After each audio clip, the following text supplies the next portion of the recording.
Hello friends, welcome to my channel. Friends, आप सभी के लिए IC38 न्यू सिलेबस के एक सीरीज शुरू करने जा रही हूँ और इस सीरीज में 2024 और 25 में जो क्वेश्चंस ज़्यादातर पूछे जा रहे हैं ना, उनके हिसाब से क्वेश्चंस डाले गए हैं। और एक खास बात, इस सीरीज में जो आपको क्वेश्चन समझाए जाएंगे ना, वो आपको उनके ना कंसेप्ट्स अच्छे से समझने हैं। क्योंकि कई बार क्या रहता है कि पूछने की लैंग्वेज चेंज कर दी जाती है, कंसेप्ट वही रहते हैं, सिर्फ क्वेश्चन को पूछने का वे वो चेंज कर देते हैं। तो इसलिए क्वेश्चंस को रटना नहीं है, इनमें जो कंसेप्ट समझाए गए हैं उन्हें समझना है। तो चलिए आज की वीडियो से यानी कि फर्स्ट पार्ट से शुरू करते हैं। Let's start with the first question. The emergence of which of the following necessitates insurance as a form of security? अब इस क्वेश्चन में पूछा गया है कि जो नीचे दी गई ऑप्शंस हैं, आपको उनमें से बताना है कि कौन सी ऐसी सिचुएशन है जिसमें इंश्योरेंस एज अ सिक्योरिटी की बहुत ज़्यादा ज़रूरत है। So the options are joint family system, nuclear family system, both of above and none of above. तो देखिए, अब आपको देखना है कि कौन सी ऐसी कंडीशन है जिसमें इंश्योरेंस की बहुत ज़्यादा आवश्यकता होगी। तो इसका सही आंसर है ऑप्शन बी, यानी कि nuclear family system. Now move to the next question. Which was the first act to regulate life insurance industry in India? आपसे पूछा गया है कि आपको पहले एक्ट का नाम बताना है जिसको लाइफ इंश्योरेंस इंडस्ट्री को रेगुलेट करने के लिए भारत देश में बनाया गया। तो पहला एक्ट जो बनाया गया इस काम के लिए वो है लाइफ इंश्योरेंस कंपनीज एक्ट 1912। तो सही ऑप्शन इसमें होगी B. Next question is, government of India transacts life insurance business in India through which of the following? इस क्वेश्चन में पूछा गया है कि भारत सरकार लाइफ इंश्योरेंस का बिजनेस किस प्रकार चलाती है। नीचे दी गई ऑप्शंस में से आपको बताना है कि कैसे भारत सरकार लाइफ इंश्योरेंस बिजनेस भारत में चलाती है। तो ऑप्शंस हैं LIC of India, GIC of India, postal life insurance and all of above. तो इसका सही आंसर होगा C, postal life insurance. Now the next question is, which of the following entity is exempt from purview of IRDA? अब आपको बताना है कि जो नीचे दी गई ऑप्शंस हैं इनमें से कौन सी एंटाइटी ऐसी है जो कि IRDA के क्षेत्र में नहीं आती है, यानी कि उसके कंट्रोल में नहीं आती है। तो ऑप्शंस हैं LIC of India, GIC of India, postal life insurance and none. तो देखिए, LIC ऑफ इंडिया और GIC ऑफ इंडिया, इनका रेगुलेटर तो IRDA है, पर पोस्टल लाइफ इंश्योरेंस जो है ये IRDA के क्षेत्र में नहीं आती है। तो इसका सही आंसर होगा option C. Now the next question is, the losses of a few are shared amongst many through the mechanism of। अब इस क्वेश्चन में पूछा गया है कि अगर कुछ लोगों को लॉस हो रहा है, नुकसान हो रहा है, और उस लॉस को ज़्यादा लोगों के बीच में डिवाइड कर दिया जाता है, तो वो किस सिस्टम के द्वारा होता है? तो देखिए, ऑप्शंस हैं nuclear family, insurance, government and all of above. तो देखिए, ऐसा सिस्टम जिसमें लॉस फ्यू का है पर उसको शेयर मैनी लोग या ज़्यादा लोग करते हैं, तो वो सिर्फ और सिर्फ है इंश्योरेंस। सो सही आंसर होगा ऑप्शन बी।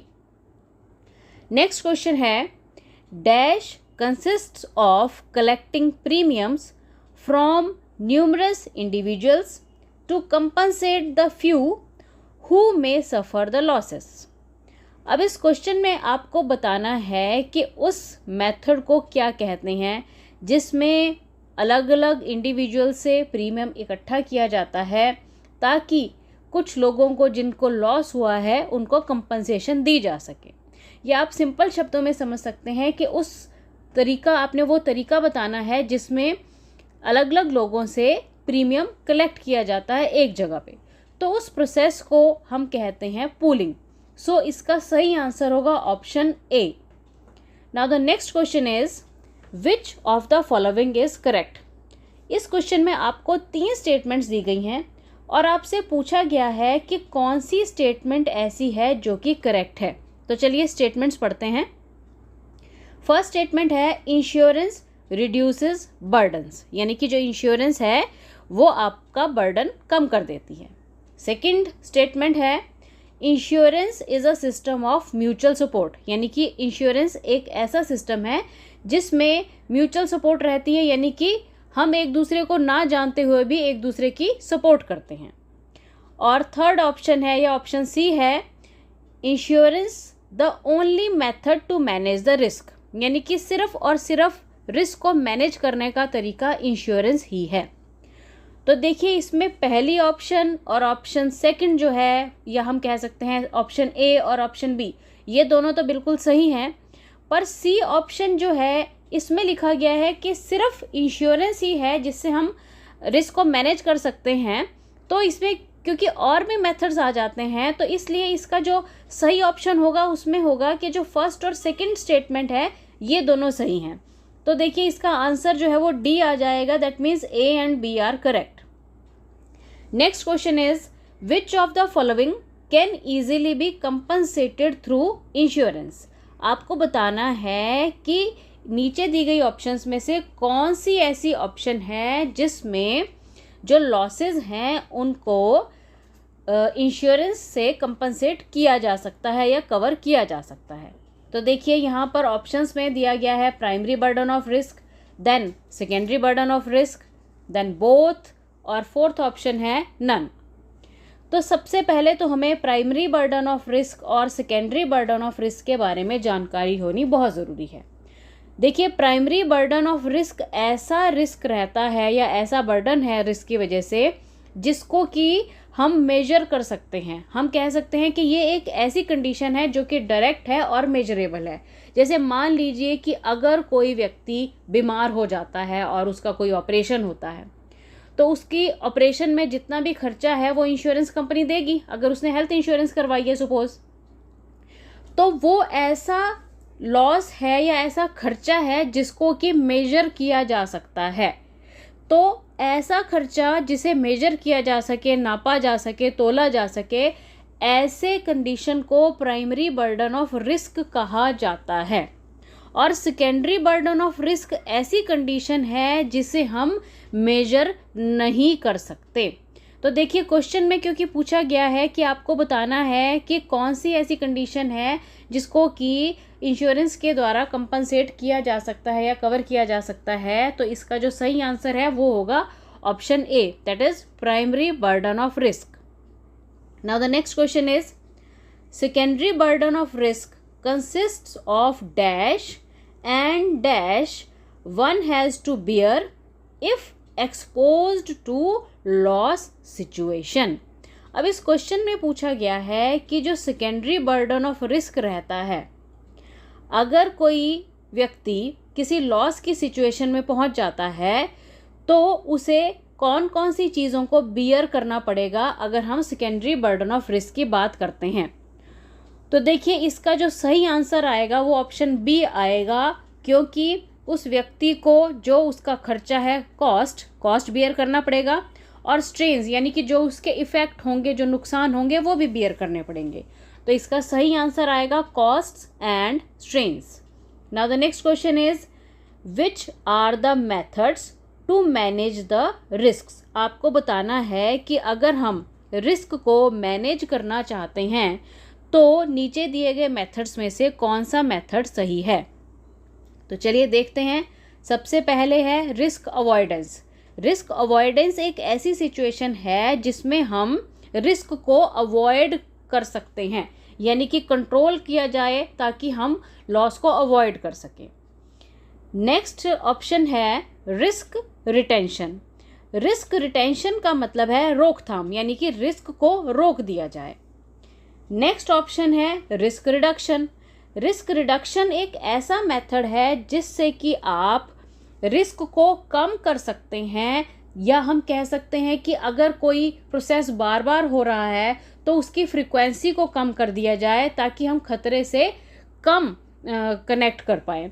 तो देखिए ये सारे ही मेथड्स, ये तीनों ही मेथड्स ऐसे हैं जिनसे कि हम रिस्क को मैनेज कर सकते हैं।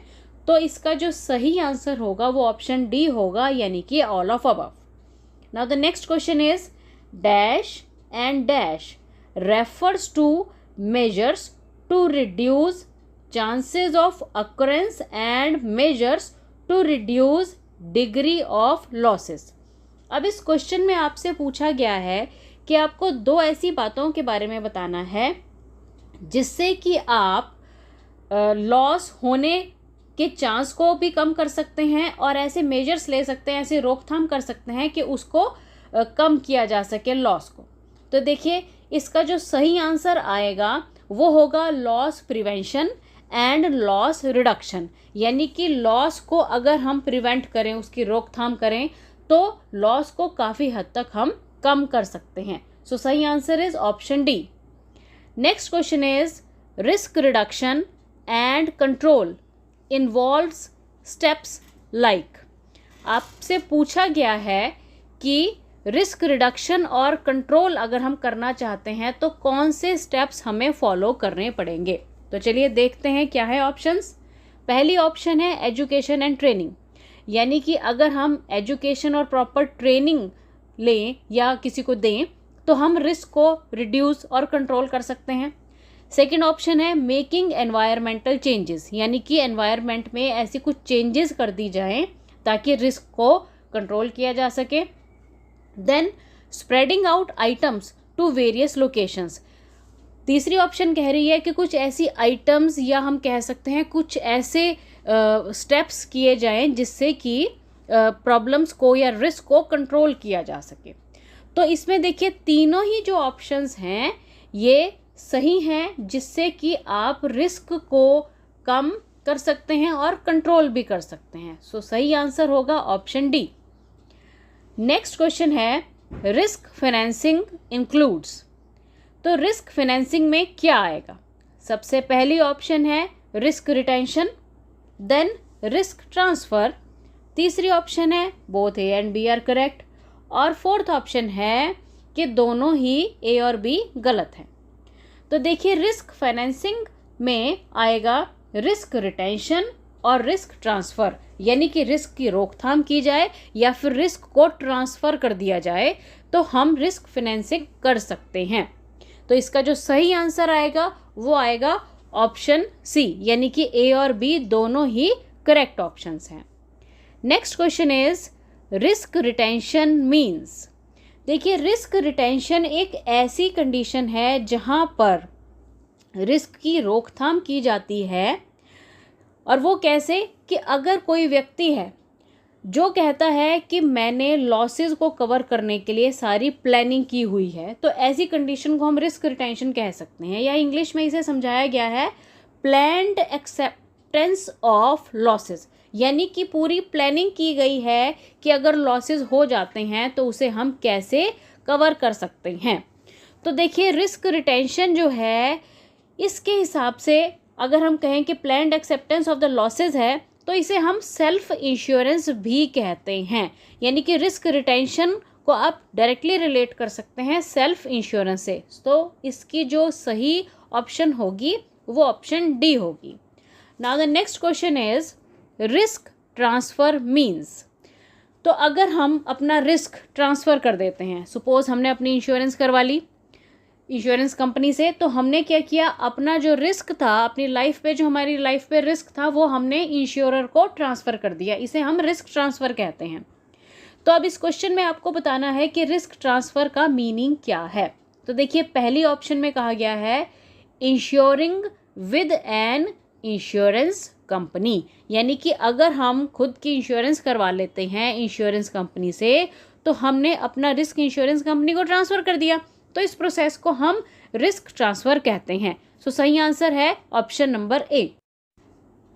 Now the next question is insurance refers to protection against an event that dash happen, whereas assurance refers to the protection against an event that dash happen। यानी कि अब इस क्वेश्चन में आपसे पूछा गया है कि इंश्योरेंस एक ऐसा प्रोसेस है जिसमें प्रोटेक्शन दी जाती है एक ऐसे इवेंट के बारे में, हमें बताना है कि वो कैसा इवेंट है, और साथ में ही हमसे अश्योरेंस का पूछा गया है कि जो अश्योरेंस है वो प्रोटेक्शन देती है डैश प्रकार के इवेंट के होने पे। तो देखिए इंश्योरेंस जो है, इंश्योरेंस को हम हिंदी में कहते हैं बीमा, और जो अश्योरेंस है वो है भरोसा। अब देखिए कि insurance refers to the protection against an event that might happen, यानी कि इंश्योरेंस ऐसे इवेंट के लिए प्रोटेक्शन देती है जो हो सकता है। तो इसके लिए यहाँ पर ऑप्शन आई माइट, जबकि assurance refers to the protection against an event that will happen, और अश्योरेंस जो है वो ऐसे इवेंट के लिए प्रोटेक्शन देती है जो होगा। यानी कि माइट हम वर्ड यूज़ कर रहे हैं जो हो सकता है, और विल वर्ड यूज़ किया जाता है जो प्रोसेस होगा ही होगा। तो इसका जो सही आंसर है वो है option B. Now the next question is cost of the risk is product of which of the following factors. आपको बताना है कि रिस्क की जो कॉस्ट है वो नीचे दी गई ऑप्शंस में से कौन सी सही ऑप्शन होगी। तो देखिए ऑप्शंस को पढ़ते हैं। पहले है insurance and assurance, then happening and result, then cause and effect, और फोर्थ ऑप्शन है प्रोबेबिलिटी एंड इम्पैक्ट। तो देखिए इसका सही जो ऑप्शन है वो है ऑप्शन नंबर डी, क्योंकि cost of risk is a product of, देखिए कॉस्ट ऑफ रिस्क यानी कि जो रिस्क है उसकी कॉस्ट जो है वो डिपेंड करती है प्रोबेबिलिटी, यानी कि होने की संभावना, रिस्क की संभावना कितनी है, और इम्पैक्ट यानी कि उससे जो प्रभाव पड़ा। तो इसका जो सही आंसर होगा वो ऑप्शन डी होगा, यानी कि probability and impact. Next question है cost of the risk would dash with the probability and amount of loss. तो इस क्वेश्चन में पूछा गया है कि जो कॉस्ट ऑफ रिस्क है वो प्रोबेबिलिटी और अमाउंट ऑफ लॉस यानी कि संभावना और जितना लॉस हुआ है उसके हिसाब से डैश हो जाती है। तो देखिए कॉस्ट ऑफ रिस्क जो है वो प्रोबेबिलिटी और अमाउंट ऑफ लॉस के हिसाब से बढ़ जाती है। तो इसका सही आंसर होगा ऑप्शन ए।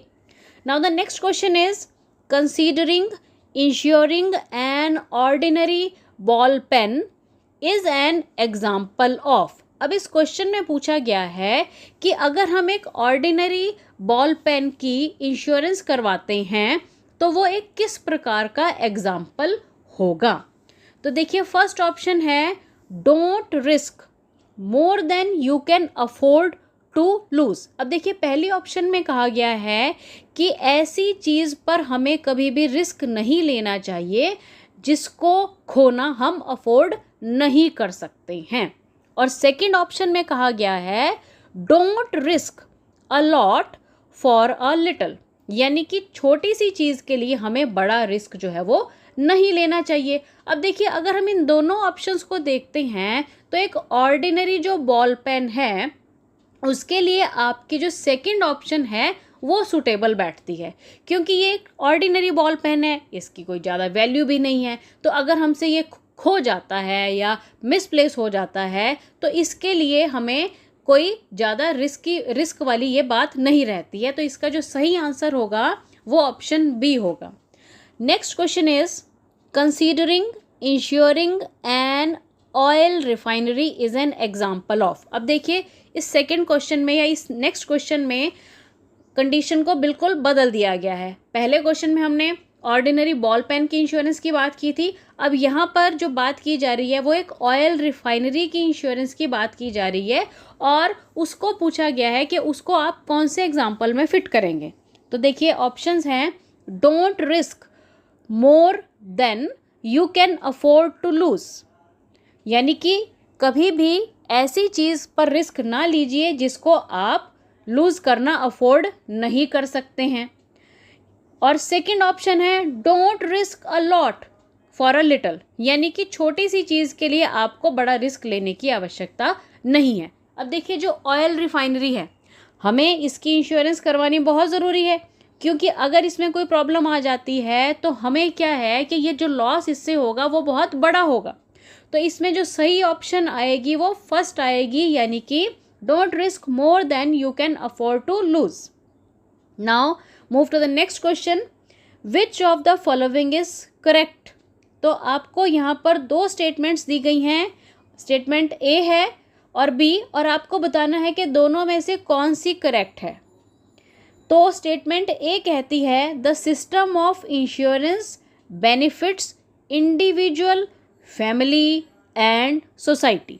इस ऑप्शन में कहा गया है, इस स्टेटमेंट में कहा गया है कि जो इंश्योरेंस का सिस्टम है वो एक इंडिविजुअल यानी कि अकेले व्यक्ति को, एक फैमिली यानी कि परिवार को, और सोसाइटी यानी कि पूरे समाज को बेनिफिट देता है। और सेकंड स्टेटमेंट में कहा गया है insurance companies could invest in speculative ventures. अब इस स्टेटमेंट का मतलब है कि जो इंश्योरेंस कंपनीज हैं वो अलग अलग प्रकार की बिजनेस में पैसे को इन्वेस्ट करती हैं। तो देखिए ये दोनों ही स्टेटमेंट्स जो हैं वो सही हैं, तो इसका जो सही ऑप्शन होगी वो होगी option C. Now the next question is which of the following is untrue. अब इस क्वेश्चन में आपसे कहा गया है कि जो नीचे ऑप्शंस दी गई हैं, स्टेटमेंट्स दी गई हैं, आपको बताना है कि इनमें से कौन सी जो है वो गलत है या सही नहीं है। तो पहली स्टेटमेंट में कहा गया है insurance promotes efficient use of existing resources, यानी कि जो इंश्योरेंस है वो जो हमारे पास अवेलेबल रिसोर्सेज हैं उनके यूज़ को बढ़ावा देती है। नेक्स्ट स्टेटमेंट में कहा गया है insurance contributes to healthy economy and national productivity, यानी कि जो इंश्योरेंस है वो हेल्दी इकोनॉमी में और नेशनल प्रोडक्टिविटी को बढ़ाने में कंट्रीब्यूट करती है या मदद करती है। थर्ड ऑप्शन में कहा गया है insurance policy can be used as a collateral security, यानी कि इंश्योरेंस की पॉलिसी को हम एक कोलेट्रल सिक्योरिटी की तरह यूज़ कर सकते हैं। तो देखिए अगर हम बात करें इंश्योरेंस से तो इनमें से कोई भी अनट्रू नहीं है, तो इसका जो सही आंसर होगा वो होगा ऑप्शन डी यानी कि none. Next question is providing social security is the obligation of dash. तो देखिए सोशल सिक्योरिटी प्रोवाइड करना यानी कि सामाजिक सुरक्षा प्रोवाइड करना किसकी जिम्मेदारी होगी। तो इसका जो सही आंसर है वो है ऑप्शन ए यानी कि स्टेट, यानी कि सरकार की जिम्मेदारी होती है सामाजिक सुरक्षा प्रोवाइड करवाना। Next question is which is not an example of social security schemes of the government. तो आपको बताना है कि जो नीचे दी गई ऑप्शंस हैं इनमें से कौन सी ऐसी ऑप्शन है जो कि सरकार के द्वारा चलाई गई सोशल सिक्योरिटी स्कीम्स का एग्जाम्पल नहीं है। तो देखिए ऑप्शंस में सबसे पहले है राजीव गांधी इक्विटी स्कीम, फिर है जनता पर्सनल एक्सीडेंट, नेक्स्ट है जन आरोग्य स्कीम और लास्ट है एम्प्लॉयज़ स्टेट इंश्योरेंस कॉरपोरेशन। तो देखिए इनमें से जो बी, सी और डी है ये तो तीनों ही सरकार की स्कीम्स के अंडर है, पर जो ए ऑप्शन है राजीव गांधी इक्विटी स्कीम ये कोई भी social security scheme of government के अंडर नहीं आती है, तो इसका आंसर होगा option A. Now the next question is human life value, जिसे हम HLV भी कहते हैं। Human life value concept measures the value of human life on the basis of his dash. तो आपको बताना है कि जो हम ह्यूमन लाइफ वैल्यू कंसेप्ट के हिसाब से किसी भी ह्यूमन की लाइफ की वैल्यू कैलकुलेट करते हैं तो वो किस प्रकार की जाती है। तो ऑप्शंस हैं gross earnings, net earnings, total earnings और एक्सपेंसेस। तो ये चार ऑप्शंस दी गई हैं। तो देखिए जब हम HLV किसी की भी कैलकुलेट करते हैं तो वो उस व्यक्ति की नेट अर्निंग्स के हिसाब से की जाती है, तो इसका जो सही आंसर होगा वो होगा option B.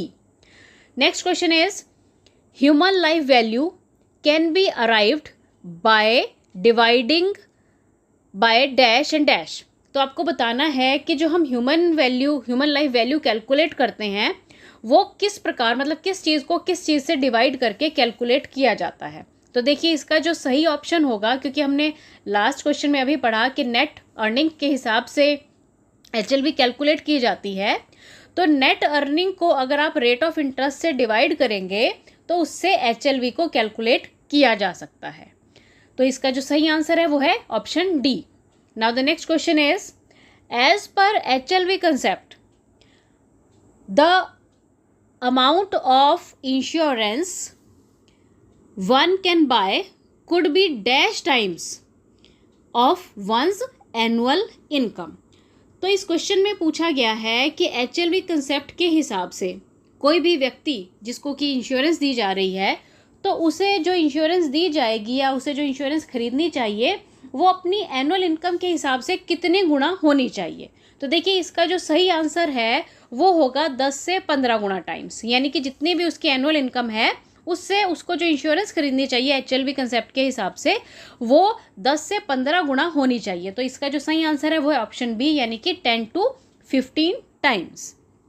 Now the next question is, HLV concept helps to determine the dash limit beyond which life insurance could be speculative. तो देखिए इस क्वेश्चन में पूछा गया है कि HLV कंसेप्ट जो है वो ये हेल्प करता है कि भाई इस पर्टिकुलर लिमिट के हिसाब से हमें इंश्योरेंस लेनी चाहिए, मतलब वो कौन सी वैल्यू है या लिमिट है जिसके हिसाब से हमें इंश्योरेंस लेनी चाहिए। तो देखिए इसमें हमेशा जो लिमिट है वो अपर लिमिट आएगी, तो इसका जो सही आंसर होगा वो होगा option A. Now the next question is, life insurance covers the risk of dash. जो लाइफ इंश्योरेंस है वो कौन से रिस्क को कवर कर देता है। तो देखिए सबसे पहली ऑप्शन दी गई है डाइंग टू अर्ली, फिर है लिविंग टू लॉन्गर, नेक्स्ट है बोथ आर करेक्ट, और डी में दिया गया है कि बोथ आर रॉन्ग। तो देखिए जो दोनों ऑप्शंस हमने पहली पढ़ी कि डाइंग टू अर्ली, यानी कि अगर किसी की डेथ बहुत जल्दी हो जाती है तो वो भी रिस्क की कैटेगरी में आता है और लाइफ इंश्योरेंस उसे कवर करता है, और अगर कोई व्यक्ति बहुत ज़्यादा उम्र तक जीवित रहता है तो वो भी रिस्क की कैटेगरी में आता है, तो लाइफ इंश्योरेंस उसे भी कवर करता है। तो देखिए इसका जो सही आंसर होगा, क्योंकि ये ए और बी दोनों ऑप्शन सही हैं, तो जो आंसर आएगा वो सी आएगा, both are correct. Now the next question is, dash means that insurer would assess and compensate only the exact amount of loss. अब इस क्वेश्चन में पूछा गया है कि उस चीज़ को हम क्या कहते हैं जहाँ पर इंश्योरर जो है वो आपको जो एग्जैक्ट अमाउंट ऑफ लॉस हुआ है उसी का कंपनसेशन देता है, तो उसे कहा जाता है इंडेमनिटी, जिसे कि हम हिंदी में टूट फूट से सुरक्षा कहते हैं। यानी कि जितना लॉस हुआ है इंश्योरर ये प्रॉमिस करता है कि उस लॉस के हिसाब से मैं आपको कंपनसेशन दे दूंगा। तो इसका जो सही आंसर है वो है ऑप्शन डी, यानी कि indemnity. Now the next question is, which is not a contract of indemnity. नीचे दी गई ऑप्शंस में आपको बताना है कि कौन सा ऐसा कॉन्ट्रैक्ट है जो कि इंडेमनिटी के कॉन्ट्रैक्ट के अंडर नहीं आता है। देखिए इंडेमनिटी के कॉन्ट्रैक्ट में जो GIC के कॉन्ट्रैक्ट हैं जिसमें मोटर इंश्योरेंस है या हेल्थ इंश्योरेंस है, इस प्रकार की जो इंश्योरेंस है वो सारे कॉन्ट्रैक्ट इंडेमनिटी के अंडर आते हैं। तो अब हम ऑप्शंस पहले देखेंगे फिर इसका आंसर चेक करते हैं। तो ऑप्शंस में है personal accident, fire, marine and motor. तो देखिए जो पर्सनल एक्सीडेंट कॉन्ट्रैक्ट है वो कॉन्ट्रैक्ट ऑफ इंडेमनिटी में नहीं आएगा क्योंकि ये लाइफ इंश्योरेंस में जाएगा। तो इसका जो सही आंसर है वो है option A. Now the next question is, in which type of contract the happening of event is certain but the timing is not known. आपको बताना है कि कौन सा ऐसा कॉन्ट्रैक्ट है जिसमें किसी इवेंट का होना तो सर्टेन है, यानी कि निश्चित है, यानी कि ये इवेंट होगा ही होगा, पर जो टाइम है उसके बारे में हमें जानकारी नहीं है। तो देखिए आपको ऑप्शंस दी गई हैं, life insurance, general insurance, both and none. तो देखिए इसका जो सही आंसर आएगा वो आएगा life insurance. Now the next question is how life insurance is possible. तो लाइफ इंश्योरेंस कैसे पॉसिबल है, ये क्वेश्चन में पूछा गया है। तो इसकी ऑप्शंस पढ़ते हैं, फिर हमें क्वेश्चन भी क्लियर हो जाएगा और आंसर भी क्लियर हो जाएगा। सबसे पहले ऑप्शन में दिया गया है timing of death is certain, यानी कि जो डेथ का टाइम है, डेथ का समय है, वो निश्चित है। दूसरी ऑप्शन में कहा गया है timing of death is uncertain, यानी कि जो डेथ की टाइमिंग है, मृत्यु का जो समय है, वो अनिश्चित है। तीसरी ऑप्शन में कहा गया है death is certain but timing is uncertain, यानी कि जो डेथ है, मृत्यु है, वह तो निश्चित है परंतु जो उसका समय है वह अनिश्चित है। तो देखिए यही जो है वो सही ऑप्शन आएगी, option C. Now the next question is with increase in premium with age healthy people tended to withdraw leaving unhealthy people. This lead to development of dash. अब इस क्वेश्चन में पूछा गया है कि जैसे जैसे एज बढ़ती है प्रीमियम बढ़ता है, पर अगर कोई हेल्दी व्यक्ति यानी कि कोई स्वस्थ व्यक्ति इंश्योरेंस करवा लेता है और इंश्योरेंस करवाने के बाद मान लीजिए वो अनहेल्दी हो जाता है, अस्वस्थ भी हो जाता है, तब भी उसके करवाए गए इंश्योरेंस के या बीमे का जो प्रीमियम है वो कैसा रहेगा। तो देखिए जब उसने इंश्योरेंस करवाया वो एक हेल्दी व्यक्ति था, वो एक स्वस्थ व्यक्ति था, तो उसका एक प्रीमियम निर्धारित कर दिया गया। और अगर इंश्योरेंस करवाने के बाद वो अस्वस्थ भी हो जाता है तब भी उसके बीमे का जो प्रीमियम है, किस्त है, वो सेम रहेगी, यानी कि लेवल रहेगी। तो इसका जो सही आंसर है वो है डी, यानी कि level premiums. Now the next question is which of the following is correct. यहाँ पे दो बातें कही गई हैं और ये पूछा गया है कि इनमें से कौन सी बात जो है वो करेक्ट है। पहली बात में कहा गया है life insurance is a long term contract, यानी कि जो लाइफ इंश्योरेंस है, जीवन बीमा है, ये एक लंबी अवधि का कॉन्ट्रैक्ट होता है। सेकंड ऑप्शन में कहा गया है general insurance is a short term contract, यानी कि जो जनरल इंश्योरेंस है जिसमें मोटर इंश्योरेंस और हेल्थ इंश्योरेंस आ जाते हैं, ये शॉर्ट टर्म कॉन्ट्रैक्ट होते हैं। तो देखिए अगर हम बात करें जनरल इंश्योरेंस की, जैसे हम मोटर की या गाड़ियों की इंश्योरेंस करवाते हैं तो वो 1 साल की होती है, हमें नेक्स्ट ईयर उसको फिर से रिन्यू करवाना पड़ता है, फिर से करवानी पड़ती है।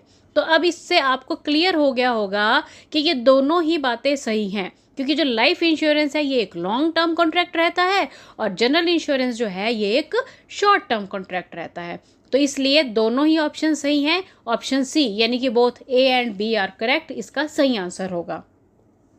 Next question is life insurance policy in general is a mixture of. आपको पूछा गया है कि जो एक लाइफ इंश्योरेंस पॉलिसी रहती है, जीवन बीमा पॉलिसी जो है, वो किन दो चीज़ों का मिक्सचर है। तो देखिए सीधी सी बात है, हम पहले भी पढ़ते आए हैं कि जो लाइफ इंश्योरेंस पॉलिसी है वो प्रोटेक्शन और सेविंग का कॉम्बिनेशन होता है।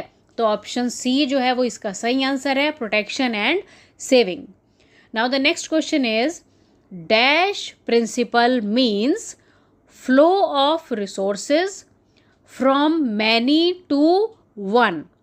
तो आपको बताना है उस प्रिंसिपल का नाम जहाँ पर रिसोर्सेज का फ्लो मैनी से यानी कि ज़्यादा से एक की तरफ होता है।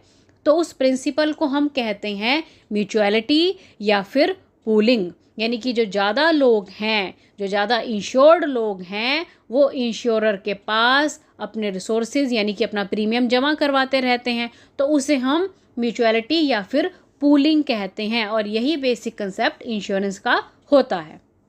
Now the next question is which of the following is incorrect. आपको बताना है कि जो नीचे दी गई स्टेटमेंट्स हैं उनमें से कौन सी स्टेटमेंट गलत है। जब भी आप क्वेश्चंस को सॉल्व करें तो बिल्कुल ध्यान से पढ़ें कि आपसे जो पूछा गया है वो करेक्ट स्टेटमेंट के बारे में पूछ रहे हैं या फिर इनकरेक्ट के बारे में पूछ रहे हैं, क्योंकि हम यहाँ पर कंफ्यूज हो जाते हैं और क्वेश्चन को गलत कर देते हैं। तो चलिए देखते हैं।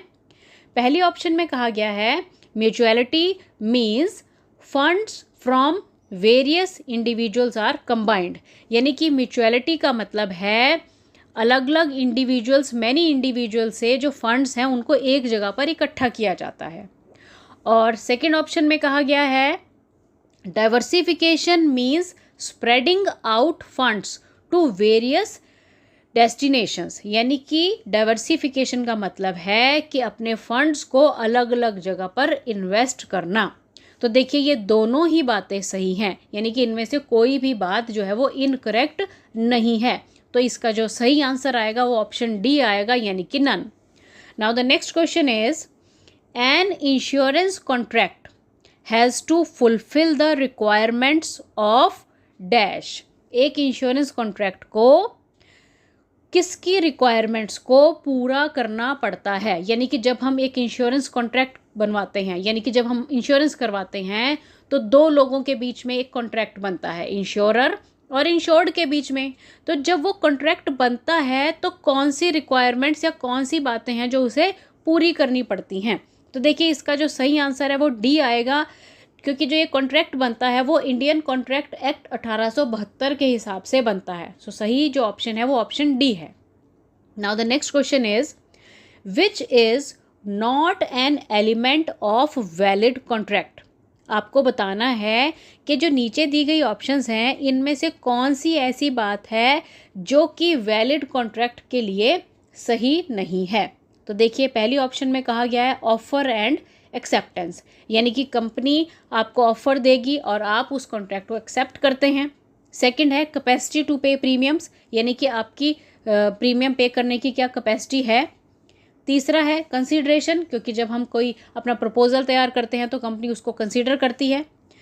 और फोर्थ ऑप्शन है, चौथी ऑप्शन है कैपेसिटी ऑफ द पार्टीज़, यानी कि जो दोनों पार्टीज़ हैं उनकी कैपेसिटी क्या है। तो देखिए जो वैलिड कॉन्ट्रैक्ट के लिए एलिमेंट नहीं होना चाहिए वो है ऑप्शन बी, यानी कि कैपेसिटी टू पे premiums. Now the next question is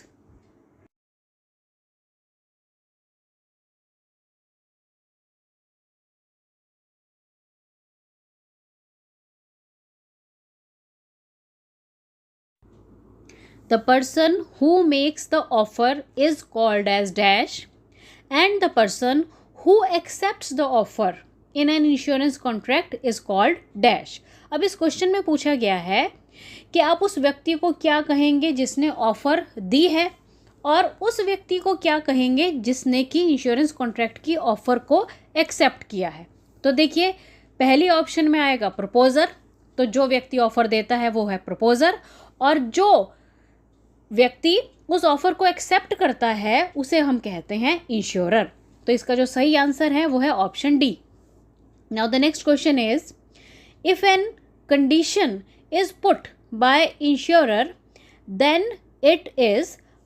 अब आपको इस क्वेश्चन में पूछा गया है कि अगर इंश्योरर आपको सामने से कंडीशन पुट कर देता है तो उसे हम क्या कहते हैं। तो देखिए जो प्रपोजर है वो ऑफर देता है, अब इंश्योरर अगर सामने से कोई कंडीशन पुट कर दे तो उसे हम कहते हैं काउंटर ऑफर। तो इसका जो सही आंसर है वो है ऑप्शन सी, यानी कि counter offer. Next question is which is evidence of contract. तो आपको बताना है कि कॉन्ट्रैक्ट के एविडेंस को हम क्या कहेंगे, या फिर ऐसी कौन सी चीज़ है जो कि आपके पास कॉन्ट्रैक्ट का एज एविडेंस रहेगा। तो वो होगा आपका पॉलिसी बॉन्ड, यानी कि option D. Now the next question is which is the consideration from the insured in an insurance contract.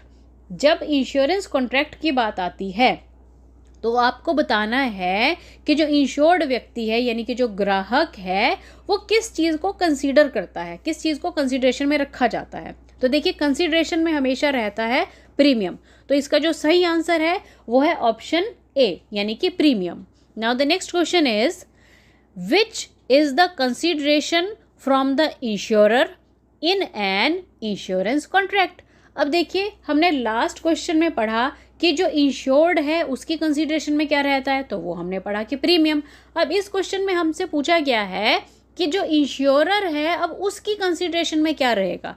तो देखिए इंश्योरर की कंसीडरेशन में रहेगा या इंश्योरेंस को किस चीज़ पर ध्यान रखना पड़ेगा, तो वो ध्यान रखना पड़ेगा उसे प्रॉमिस टू इंडेमनीफाई, यानी कि अगर इंश्योर्ड को कुछ हो गया तो जो उसने कॉन्ट्रैक्ट में प्रॉमिस किया है तो वो उस प्रॉमिस को पूरा करेगा, यानी कि promise to indemnify.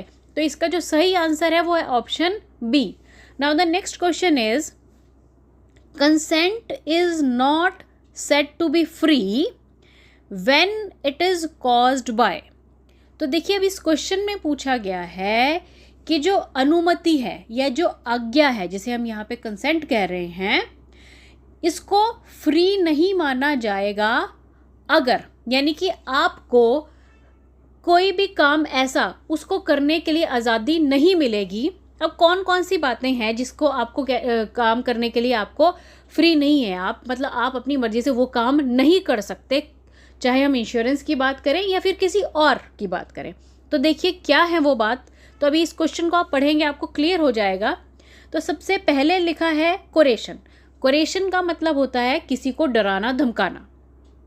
Second option है फ्रॉड। फ्रॉड का मतलब होता है किसी के साथ धोखा करना। और सी जो ऑप्शन है वो है मिस रिप्रेजेंटेशन। मिस रिप्रेजेंटेशन का मतलब होता है किसी को कुछ गलत वे में किसी चीज़ के बारे में रिप्रेजेंटेशन दे देना या गलत जानकारी प्रोवाइड कर देना। तो अब देखिए ये जो तीनों ही बातें हैं, इनमें कभी भी किसी भी व्यक्ति को ये तीनों ही चीज़ें जो हैं ये करने की अनुमति नहीं दी जाती है। तो इसका जो सही आंसर आएगा वो डी आएगा, यानी कि ऑल ऑफ अबव, यानी कि इन तीनों चीज़ों की ही कहीं पर भी अनुमति नहीं दी जाती है, चाहे वो इंश्योरेंस कॉन्ट्रैक्ट है, चाहे हम कोई और सामाजिक बात भी करते हैं। Now the next question is which is not a capacity to enter into contract. आपको बताना है कि जो नीचे दी गई ऑप्शंस हैं इनमें से कौन सी ऐसी ऑप्शन है जो कि कॉन्ट्रैक्ट में एंटर नहीं कर सकती है। तो देखिए कॉन्ट्रैक्ट में एंटर कौन नहीं कर सकता है, minor.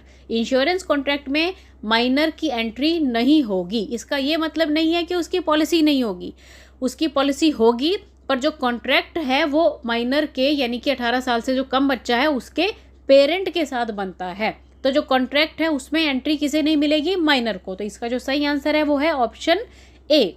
Now the next question is dash means every party to an insurance contract must disclose all material information।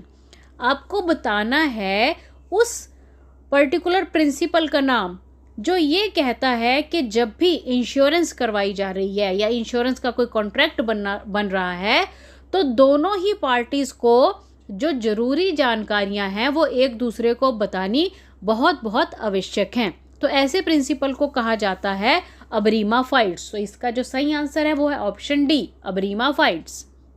Now the next question is in commercial contracts the principle to be observed is. अब देखिए जैसे last question में हमने पढ़ा वो principal जो अबरीमा fights था वो था इंश्योरेंस कॉन्ट्रैक्ट पे। अब इस क्वेश्चन में हमसे ये पूछा गया है कि अगर कमर्शियल कॉन्ट्रैक्ट्स हो रहे हैं, कमर्शियल कॉन्ट्रैक्ट मतलब हम कह सकते हैं कि जो बिजनेस से रिलेटेड कॉन्ट्रैक्ट हो रहे हैं, तो वहाँ पर कौन से प्रिंसिपल को फॉलो किया जाता है। तो देखिए इसका जो सही आंसर है वो है केविट एम्प्टर। केविट एम्प्टर एक ऐसा प्रिंसिपल है जो ये कहता है that buyer alone is responsible for checking the quality and suitability of goods. यानी कि जो बायर है, यानी कि जो खरीदार है, वो ही सिर्फ खरीदते हुए क्वालिटी और सूटेबिलिटी ऑफ प्रोडक्ट्स की जिम्मेदार होगा। यानी कि जब किसी ने कोई चीज़ खरीद ली उसके बाद उसी की जिम्मेदारी वो हो जाएगी। इस प्रिंसिपल को केविट एम्प्टर प्रिंसिपल कहा जाता है और इसे कमर्शियल कॉन्ट्रैक्ट्स में फॉलो किया जाता है। Now the last question is material facts are those that would help the insurer to decide. अब देखिए जो मटेरियल फैक्ट्स हैं यानी कि उनको हम इम्पॉर्टेंट फैक्ट्स भी कह सकते हैं। तो अब इस क्वेश्चन में कहा गया है कि इंश्योरर को कौन से ऐसे इम्पॉर्टेंट फैक्ट्स को ध्यान में रखना चाहिए डैश को डिसाइड करते हुए। तो अब देखिए हम पहले ऑप्शंस पढ़ते हैं। सबसे पहली ऑप्शन है एक्सेप्टेबिलिटी ऑफ रिस्क, यानी कि जब इंश्योरेंस करवाई जा रही है तो इंश्योरर जो है वो इंश्योर्ड का रिस्क को एक्सेप्ट करेगा। तो देखिए पहली बात तो कही है कि जब वो रिस्क को एक्सेप्ट कर रहा है। दूसरी बात में कहा गया है rate of premium to be charged, कि कितना प्रीमियम जो है वो लिया जाए। तो देखिए ये दोनों ही बातें सही हैं, यानी कि इसका जो सही आंसर आएगा वो ऑप्शन सी आएगा। यानी कि जब इंश्योरर जो है वो किसी भी व्यक्ति की इंश्योरेंस कर रहा है तो उसको इन दोनों ही बातों का ध्यान रखना चाहिए कि भाई जो उसने रिस्क को एक्सेप्ट किया है उसका भी, और उसके हिसाब से उसको कितना प्रीमियम चार्ज किया जाएगा उसका भी।